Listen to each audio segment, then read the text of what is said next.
বন্যা দুর্গত উত্তরবঙ্গে এবার ত্রাণ পাঠালো আসাম সরকার। অসমের মুখ্যমন্ত্রী হেমন্ত বিশ্ব শর্মার উদ্যোগে ত্রাণ পৌঁছালো রবিবার। দুটি 10 চাকার লরিতে এই ত্রাণ সামগ্রী নিয়ে প্রবেশ করলো জলপাইগুড়িতে। অসম থেকেই এই ত্রাণ সামগ্রী পাঠানো হয়েছে বন্যায় দুর্গত উত্তরবঙ্গের বাসিন্দাদের জন্য। বিস্তারিত জানবো, টেলিফোন লাইনে যুক্ত হয়ে গেছে প্রতিনিধি পশ্চিমবঙ্গ থেকে টুপাই হোর। টুপাইদা, আজ আমরা দেখতে পাচ্ছি যে 10 চাকার লরি করে ত্রাণ সামগ্রী প্রবেশ করেছে জলপাইগুড়িতে, যেখানে প্রচুর পরিমাণে খাবার দাবারের জিনিস রয়েছে, ওষুধপত্র রয়েছে। তবে কি জানতে পারছো আর? পরে এটা ফুলবাড়ি বলে একটি জায়গা রয়েছে, সেখানে একটি বন্দর রয়েছে, স্থল বন্দর।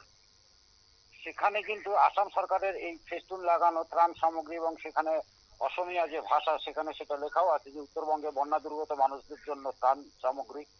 এবং এই গাড়িগুলো এখানে পরপর এসে দাঁড়িয়েছে, দুটো নয় অনেক কটা ট্রাক ইতিমধ্যে এসে পৌঁছেছে এবং সবগুলোতেই সামগ্রী ভরপুর ভাবে রয়েছে।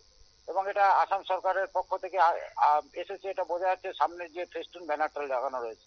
সাধারণ মানুষ যারা দেখছে তারা এতে প্রশংসা করছে আসাম সরকারের, পাশাপাশি হেমন্ত বিশ্ব শর্মাকেও ধন্যবাদ জানাচ্ছেন যে দুর্গত মানুষদের জন্য এই সময় তিনি চিন্তা করেছেন এবং এত দূর থেকে আসাম থেকে এই গাড়িগুলোতে তিনি ত্রাণ পাঠাচ্ছেন। এর জন্য একদিকে আসাম সরকার, একদিকে হেমন্ত বিশ্ব শর্মার যে সুনাম সেটা বেড়েছে শিলিগুড়ি সহ এটা ফুলবাড়ি যে সংলগ্ন এলাকা আছে সেখানে।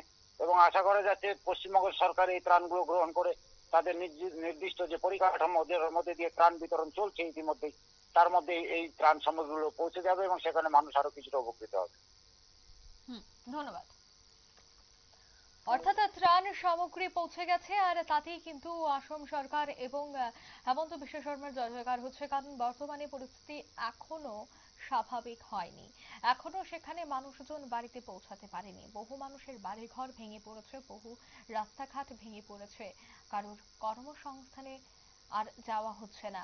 এই সময়টাতেই 10 চাকার লরিতে ত্রাণ সামগ্রী পাঠিয়ে অনেকটাই উপকার করেছেন হেমন্ত বিশ্ব শর্মা, এমনটাই মনে করছেন উত্তরবঙ্গের বাসিন্দারা। নিয়ে নিচ্ছি ছোট একটি বিজ্ঞাপন বিরতি, সঙ্গে থাকুন।